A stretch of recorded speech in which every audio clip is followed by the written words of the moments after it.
അസ്സലാമു അലൈക്കും. ബിസ്മില്ലാഹിർ റഹ്മാനിർ റഹീം. മിൻഹാജുത് ത്വാലിബീൻ, കിതാബുൽ ഫറായിദ്, ദർസ്.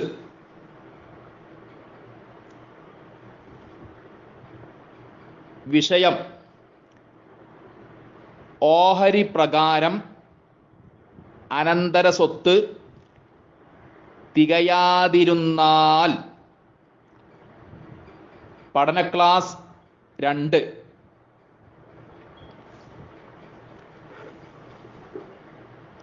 ആദ്യം മിൻഹാജുത് ത്വാലിബീനിലെ ഇബാറത്ത് വായിക്കാം. ബിസ്മില്ലാഹിർ റഹ്മാനിർ റഹീം. ഫൽ ഉസൂലു സബ്അത്തുൻ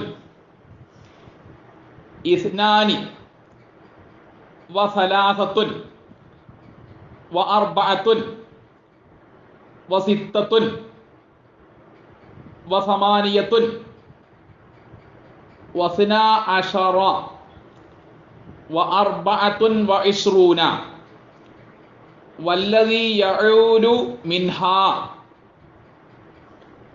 അസ്സിത്തത്തു ഇലാ സബ്അത്തിൻ കസൗജിൻ വ ഉഖ്തൈനി വ ഇലാ സമാനിയത്തിൻ കഹും വ ഉമ്മിൻ വ ഇലാ തിസ്അത്തിൻ കഹും വ അഖിൻ ലി ഉമ്മിൻ വ ഇലാ അശറത്തിൻ കഹും വ ആഖറ ലി ഉമ്മിൻ.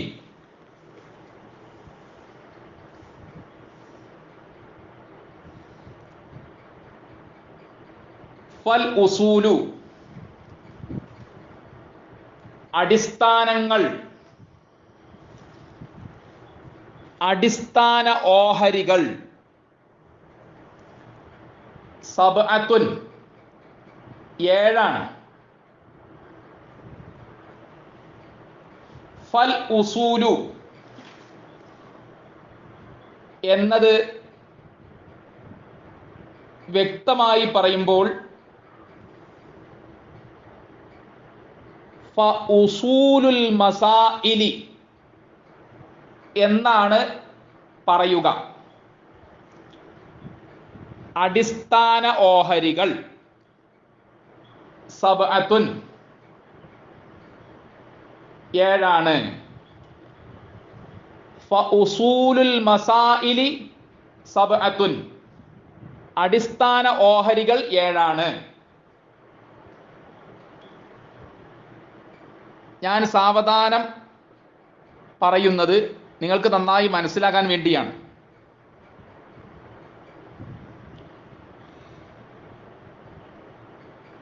വേഗത്തിൽ പറഞ്ഞു കൊടുക്കുന്നത് കൊണ്ടാണ്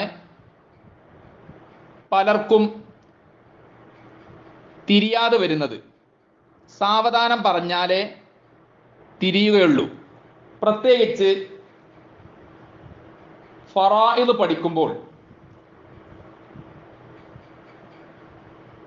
സാവധാനം വളരെയധികം ചിന്തിച്ച് പഠിക്കണം, എന്നാലേ പൂർണ്ണമായി മനസ്സിലാവുകയുള്ളൂ.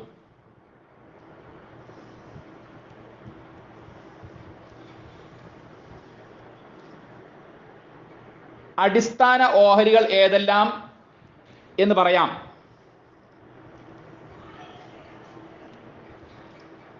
അടിസ്ഥാന സംഖ്യകൾ എന്നും പറയാം. ഇസ്നാനി, 2.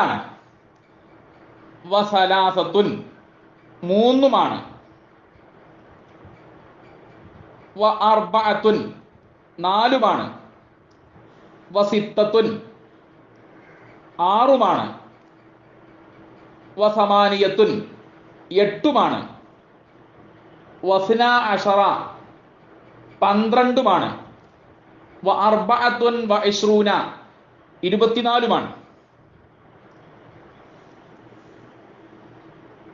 2, 3, 4, 6, 8, 12, 24 എന്നിവയാണ് അടിസ്ഥാന സംഖ്യകൾ. നിശ്ചിത ഓഹരികളുടെ അടിസ്ഥാന സംഖ്യകൾ.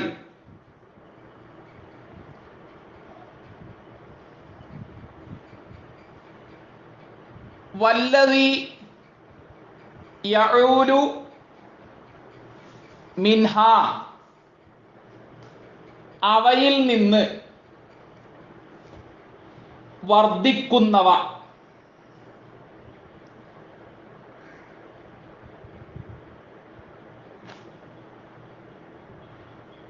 ഇവയിൽ നിന്ന്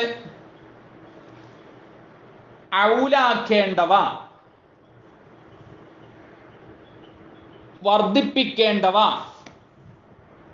ഏതെല്ലാം എന്നാണ് ഇനി പറയുന്നത്.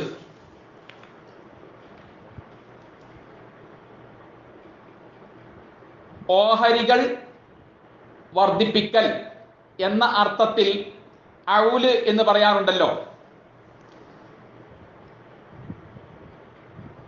ചില ഓഹരികളെ വർദ്ധിപ്പിക്കണം.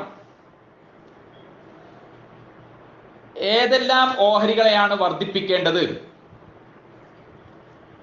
അത് ഘട്ടം ഘട്ടമായി നമുക്ക് വിശദീകരിക്കാം. ആദ്യം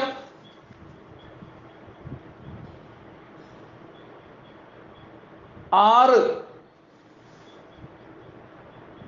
എന്ന ഓഹരി വർദ്ധിപ്പിക്കുന്നതിനെ കുറിച്ചാണ് പറയേണ്ടത്. ഒന്നാം പഠന ക്ലാസ്സിൽ 6നെ 7ലേക്ക് വർദ്ധിപ്പിക്കുന്നതിനെ കുറിച്ച് ഉദാഹരണ സഹിതം വിശദീകരിച്ചിരുന്നു. ഇന്ന് 6നെ 8ലേക്കു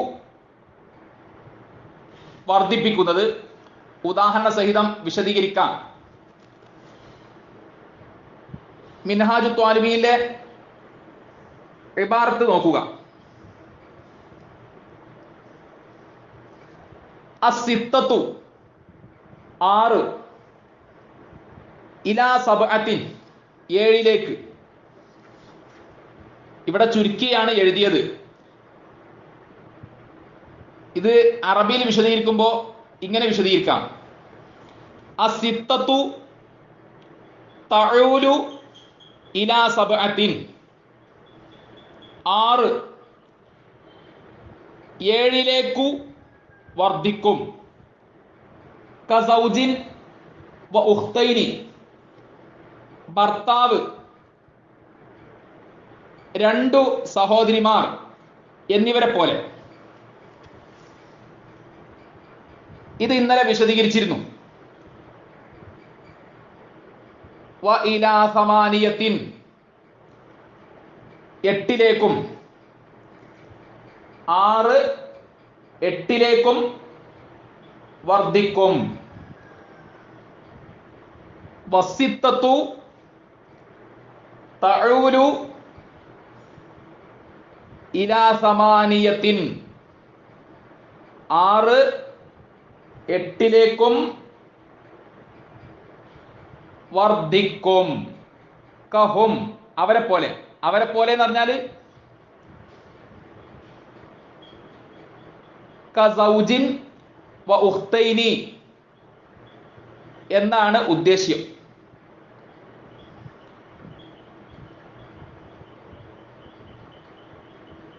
കസൗജിൻ വ ഉഖ്തൈനി എന്ന് മുൻപ് എഴുതിയത് കൊണ്ട് അത് ഇനി ആവർത്തിക്കുന്നില്ല. ഇനി അതിലേക്ക് ഒരാളെ കൂടി കൂട്ടാണ്ട്. വ ഉമ്മിൻ, ഉമ്മയെപ്പോലെയും. കഹും വ ഉമ്മിൻ എന്നത് ഒന്ന് വ്യക്തമായി പറയുകയാണെങ്കിൽ ഇങ്ങനെയാണ് ഉണ്ടാവുക. കസൗജിൻ വ ഉഖ്തൈനി വ ഉമ്മിൻ, ഭർത്താവ്, രണ്ടു സഹോദരിമാർ, ഉമ്മ എന്നിവരെ പോലെ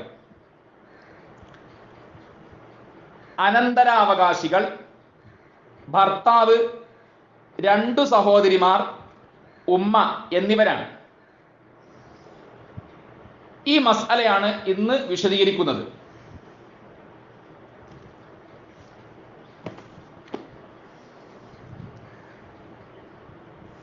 ഭർത്താവ്,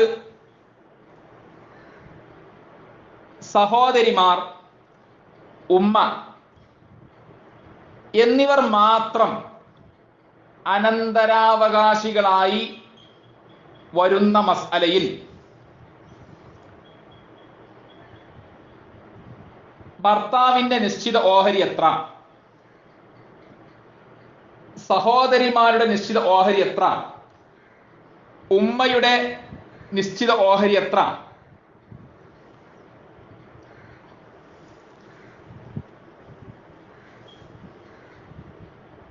ഭർത്താവിന് രണ്ടിലൊന്ന്,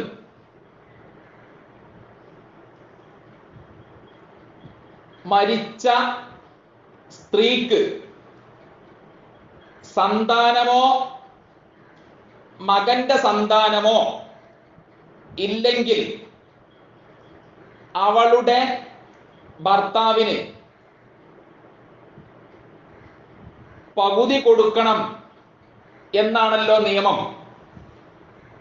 അതിനാൽ ഈ മസ്അലയിൽ ഭർത്താവിന് പകുതി കൊടുക്കണം.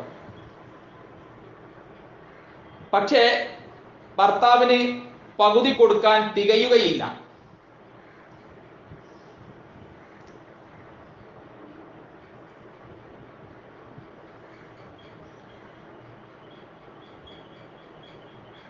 സഹോദരിമാർക്ക് ഈ മസ്അലയിൽ 2/3 കൊടുക്കേണ്ടത്. സഹോദരൻ, സന്താനം, മകന്റെ സന്താനം എന്നിവരിൽ ഒരാളും ഇല്ലെങ്കിൽ സഹോദരിമാർക്ക് 2/3 കൊടുക്കണം എന്നാണല്ലോ നിയമം. അതിനാൽ ഈ മസ്അലയിൽ രണ്ടു സഹോദരിമാർക്ക് അനന്തര സ്വത്തിന്റെ 2/3 കൊടുക്കേണ്ടത്. എന്നാൽ 2/3 കൊടുക്കാൻ തികയുകയില്ല. ഈ മസ്അലയിൽ ഉമ്മക്ക് 1/6 കൊടുക്കേണ്ടത്.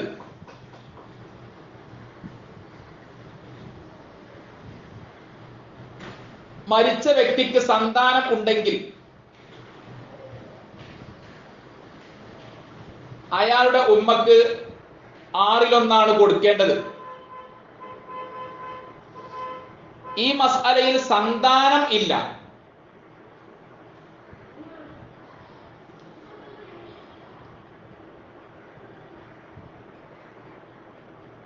മരിച്ച വ്യക്തിക്ക് മകന്റെ സന്താനം ഉണ്ടെങ്കിൽ അയാളുടെ ഉമ്മക്ക് 1/6 കൊടുക്കേണ്ടത്.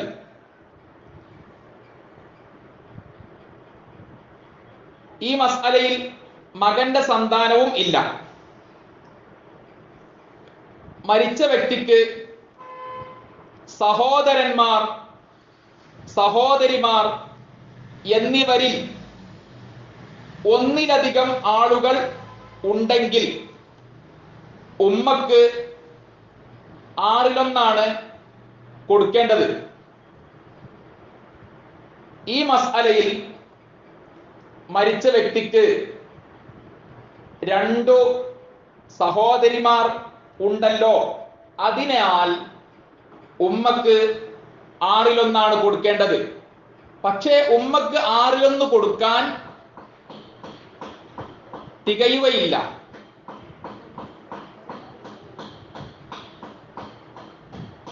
ഈ മസ്അലയിൽ ഭർത്താവിന് 2/1, രണ്ടു സഹോദരിമാർക്ക് 2/3, ഉമ്മക്ക് 1/6 കൊടുക്കാൻ തികയാത്തതിനാൽ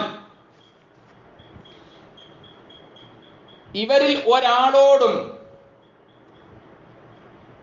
അനീതി കാണിക്കാതെ എല്ലാവരിൽ നിന്നും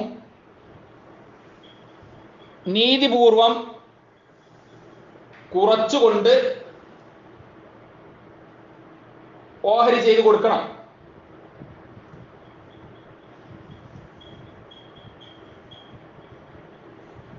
ഈ മസ്അലയിലെ 3 വിഭാഗത്തിനും കുറക്കണം.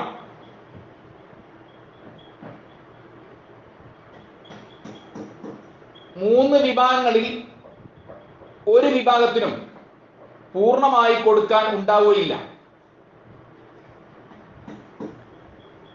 കുറക്കുന്നത് ഓഹരി വിഹിതത്തിന്റെ അനുപാതത്തിലായിരിക്കണം.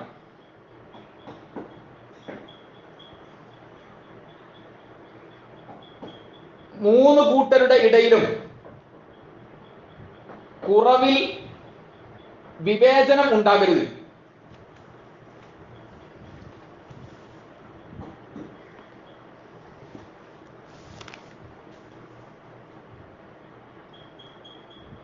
ഭർത്താവിന്റെ 2/1, 2 സഹോദരിമാരുടെ 3/2, ഉമ്മയുടെ 6/1,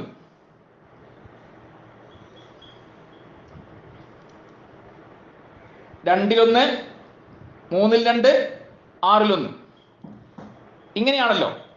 അപ്പോൾ നിയമമനുസരിച്ച് അനന്തര സ്വത്തിനെ 6 ഓഹരി വെക്കണം. എന്നാൽ 6 ഓഹരി വെച്ചാൽ തികയുകയില്ല. അതിനാൽ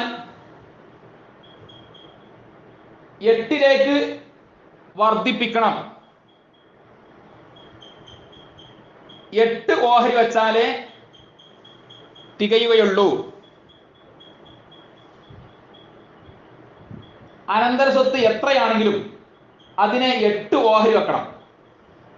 എന്നിട്ട് 8/3 ഭർത്താവിനും 8/4 2 സഹോദരിമാർക്കും 8/1 ഉമ്മക്കും കൊടുക്കണം.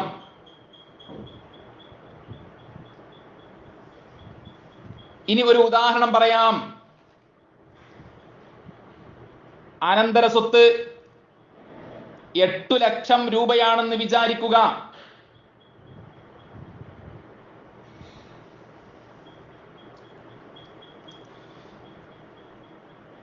എട്ടു ലക്ഷം രൂപയെ 8 ഓഹരി വെക്കണം. 8 ലക്ഷം ഹരിക്കണം 8. ഉത്തരം 1 ലക്ഷം.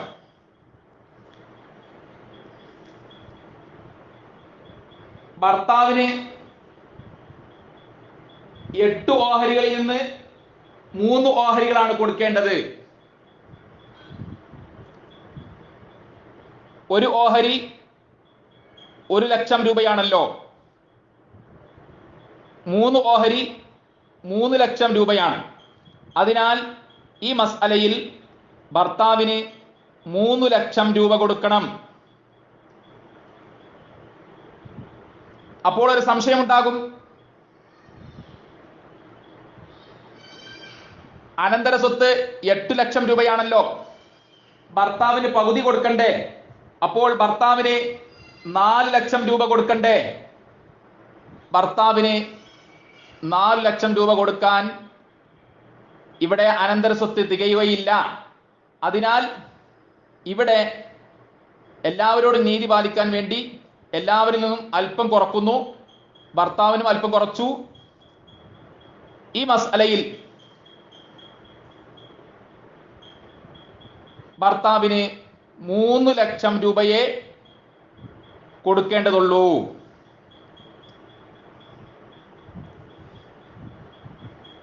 ഇനി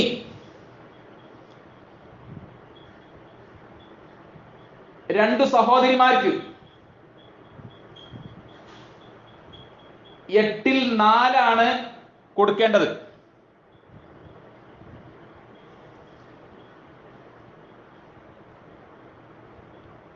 എട്ട് ഓഹരികളിൽ നിന്ന് 4 ഓഹരികൾ 2 സഹോദരിമാർക്ക് കൊടുക്കണം. ഒരു ഓഹരി 1 ലക്ഷം രൂപയാണ്. 4 ഓഹരി 4 ലക്ഷം രൂപ. 2 സഹോദരിമാർക്കും കൂടി 4 ലക്ഷം രൂപയാണ് കൊടുക്കേണ്ടത്. ഇനി ഉദാഹരണത്തിന് 2 സഹോദരിമാരുടെയും പേരുകൾ പറയാം. ഒന്ന് സൽമ. സൽമ എന്ന സഹോദരിക്ക് 2 ലക്ഷം രൂപ കൊടുക്കുക. മറ്റേ സഹോദരിയുടെ പേര് നസ്വീഹ. നസ്വീഹ എന്ന സഹോദരിക്ക് 2 ലക്ഷം രൂപ കൊടുക്കുക.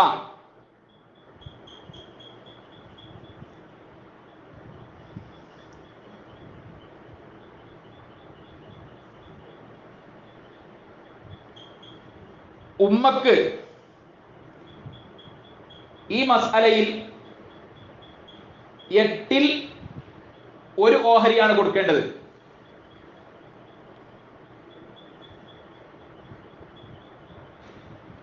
ഉമ്മക്ക് 6-1 എന്നാൽ 6-1 കൊടുക്കാൻ തികയുകയില്ല. ഉമ്മക്ക് 6-1 കൊടുക്കാൻ തികയാത്തത് കൊണ്ട് ഉമ്മക്ക് 8ൽ 1 കൊടുക്കുന്നത്. 6-1 കുറവാണ് 8ൽ 1.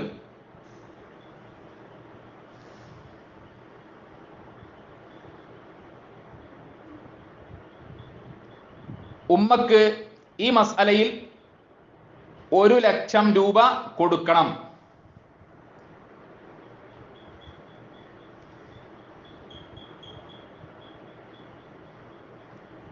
ഭർത്താവിന്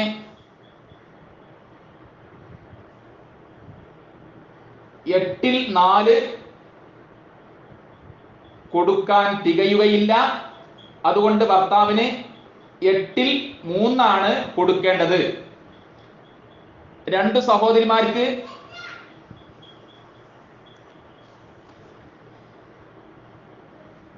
8ൽ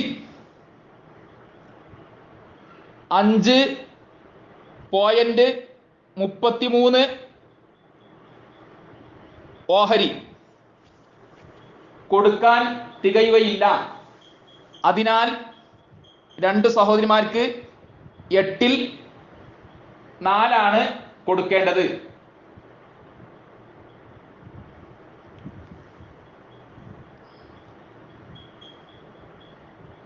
ഉമ്മക്ക് 6ൽ 1 കൊടുക്കാൻ തികയുകയില്ല. അതുകൊണ്ട് ഉമ്മക്ക് ഈ മസ്അലയിൽ 8ൽ 1 കൊടുക്കേണ്ടത്. ഭർത്താവിന് 8ൽ 4 എന്ന് ഞാൻ പറഞ്ഞല്ലോ. 8ൽ 4 2ൽ 1. 2ൽ 1 8ൽ 4 തുല്യമാണ്.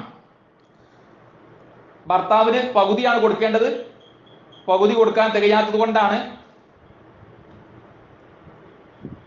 8 ഓഹരികളിൽ നിന്ന് 3 ഓഹരികൾ മാത്രം ഭർത്താവിന് കൊടുക്കണം എന്ന് പറയുന്നത്.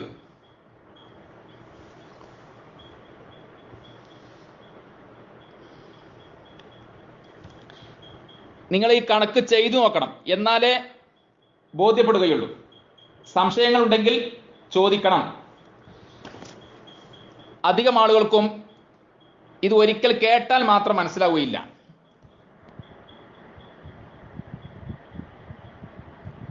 നിങ്ങൾ ഈ കണക്ക് ചെയ്തു നോക്കണം, അപ്പോൾ ബോധ്യപ്പെടും. എന്നിട്ടും മനസ്സിലായില്ലെങ്കിൽ എന്നോട് ചോദിക്കുക, അപ്പോൾ ഞാൻ വിശദീകരിച്ചു തരും. അപ്പോൾ ശരിക്കും മനസ്സിലാവും.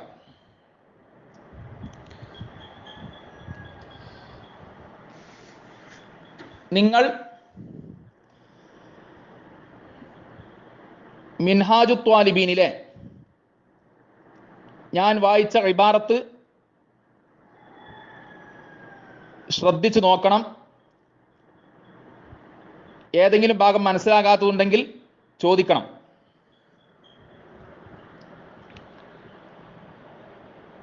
നന്നായി മനസ്സിലാക്കാൻ അല്ലാഹു തആല തൗഫീഖ് നൽകട്ടെ. അല്ലാഹു തആല നമുക്ക് ഇഹലോകത്തും പരലോകത്തും വിജയം നൽകട്ടെ. ആമീൻ യാ റബ്ബൽ ആലമീൻ. അസ്സലാമു അലൈക്കും.